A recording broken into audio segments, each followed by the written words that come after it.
Je suis Fabrice Vigreux, directeur du développement du Collège de Paris. Le Collège de Paris regroupe 4 écoles de proximité Ascensia Business School sur La Défense, Marne-la-Vallée, Évry et Saint-Quentin-en-Yvelines. Ce sont des écoles de commerce et de management en alternance, puisque plus de 80% de nos 900 étudiants sont en alternance. Ascensia RH, Ascensia Com, Ascensia International et Ascensia Sport complètent les écoles spécialisées Ascensia. École Compte est l'école de mode et de luxe du Collège de Paris. Digital Collège est l'école du Digital de Collège de Paris. Et enfin, ELF est une école de FLE pour les étrangers résidant en France. Alors, mes missions sont simples et complexes à la fois, car je suis chargé de la stratégie, de la communication et de l'admission étudiante au sein du Collège de Paris. Je dois à la fois trouver des partenaires entreprises pour des partenariats écoles, comme par exemple avec Carrefour Supply Chain pour notre classe dédiée en Bachelor 3 achat et approvisionnement, mais également trouver les moyens de communication les plus adéquats pour attirer le plus d'étudiants vers nos écoles et nos formations. Enfin, j'établis un process d'admission, de suivi étudiants et entreprises rigoureux afin d'avoir une classe homogène, de bon niveau et professionnelle.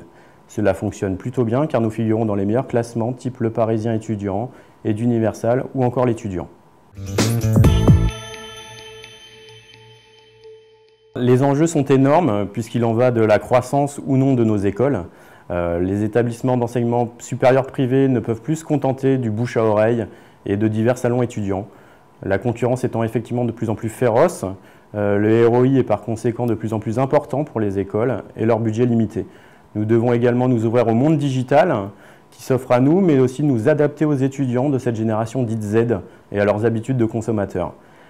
L'étudiant doit recevoir l'information ciblée qu'il recherche au plus vite, sinon il passera sur un autre site et par conséquent nous perdrions potentiellement un futur étudiant du Collège de Paris. L'objectif est donc de valoriser au mieux nos programmes de formation. Concernant Ascensia, nos enjeux en termes de communication sont tournés à la fois autour de l'acquisition de nouveaux élèves, de notoriété et de présence sur les moteurs médias à forte audience étudiante, type moteur de recherche Google, les différents sites étudiants ou autres Facebook. Tout d'abord, pour ce qui est du conseil et de l'accompagnement, j'attends des solutions novatrices, ou pas d'ailleurs, mais qui fonctionnent. J'ai besoin surtout d'un ciblage ultra qualifié en termes d'étudiants. Je cible la zone géographique, le niveau d'études, le choix de la formation. Tous ces critères sont primordiaux pour nous. Mais faire de la masse pour faire de la masse ne m'intéresse pas. Par contre, vu que je gère les campagnes digitales de communication de toutes les écoles du groupe, j'ai évidemment besoin d'outils me permettant d'analyser et de suivre la performance de la campagne. Ce qui me permettra de jauger, voire de réajuster les différents outils mis à ma disposition. J'utilise pour cela Google Analytics et mon outil CRM qui me permet une analyse rapide de toutes mes données.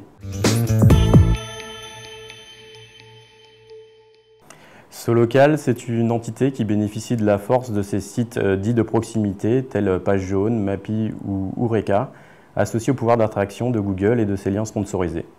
Solocal me permet également de toucher un étudiant ayant recherché un établissement d'enseignement supérieur privé sur les médias Solocal en les reciblant sur les sites l'étudiant, TF1 ou L. Tout cela me permet de recevoir des leads qualifiés et du trafic pour mes écoles. J'ai donc choisi, après discussion avec mes conseillers Solocal, une formule me permettant un retargeting et des liens sponsorisés sur Google.